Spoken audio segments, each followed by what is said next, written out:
అన్యాయంగా మాట్లాడగలనా? అది ఎన్నటికి నీ చేత కాదు, నా నోటికైనా నా యొక్క వ్యవస్థకైనా. వీరి యొక్క పరిస్థితి కూడా అదే ఉన్నది. అన్యాయం దాగి ఉన్నది, అన్యాయంతో బ్రతుకుతున్నారు, అన్యాయంగా వ్యవహరిస్తున్నారు. అటువంటి ప్రజల మధ్య ప్రవక్త అయిన యోషియా గారు బదులిస్తున్నారు. అన్యాయం చెల్లించిన వారు ఎంతమంది లేరండి? అన్యాయంగా ఉండే ప్రజలు ఎంతమంది లేరు?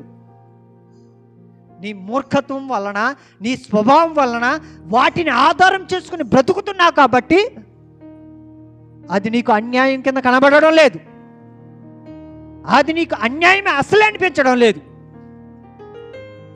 దేవుని యొక్క స్వరూపాన్ని పూర్తిగా ధ్వంసం చేసుకున్నావు. దేవుని యొక్క స్వరూప లక్షణాలని నీలోంచి కొట్టివేసుకున్నావు కాబట్టి